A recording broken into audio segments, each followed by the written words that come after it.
Ito na nangyari oh. Bagong banggaan na naman oh. Baliwag bus terminal.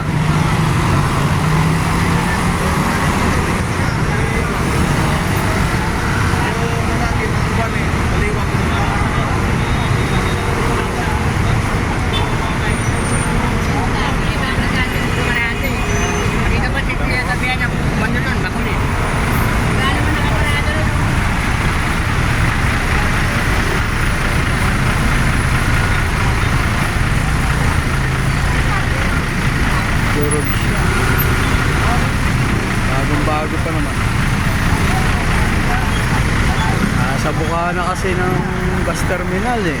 Kaya paglabas ng bus, nakahagit siya.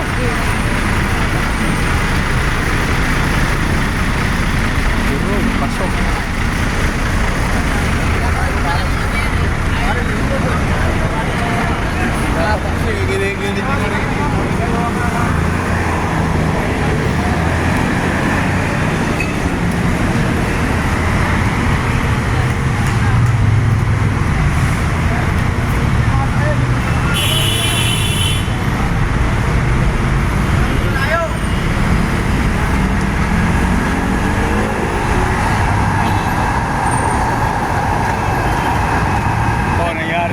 Terminal. Pinalipat na po ang mga pasahero. Malayo mo kunan. Pinalipat na po ang mga pasahero. Wala eh. Hindi talaga maiwasan ng aksidente kahit nakatigil lang ang sasakyan. Nalipat na nila ang pasahero.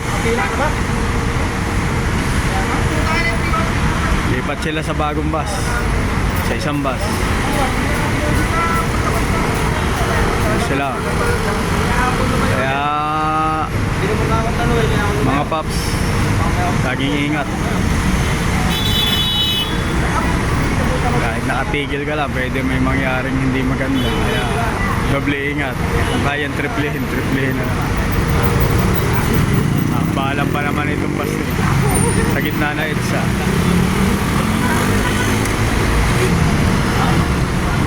Lumuwag tuloy ang ano, northbound.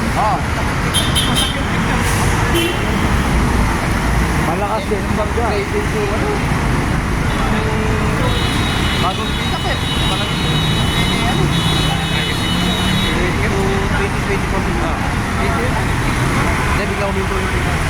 Bago pa yung Toyota. Alam mo kasi pagkamuusap eh.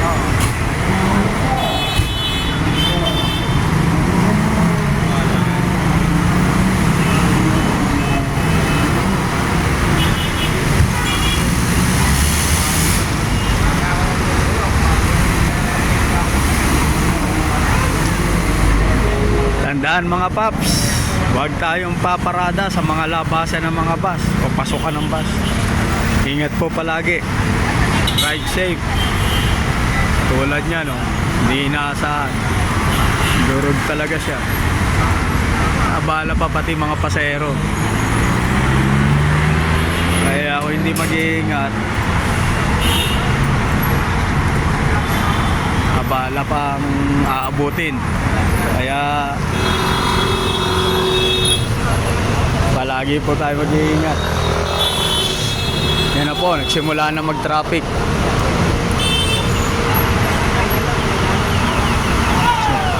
Nagsimula na po mag-traffic.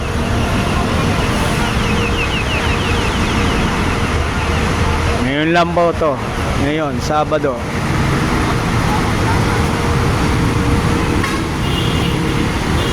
Mag-aalas 8 ng umaga dito sa Cubao, Baliwag Transit. Yan.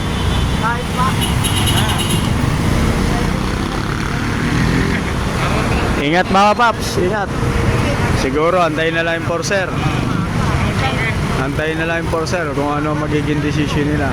Basta palagi tayong ride safe. Thanks pa.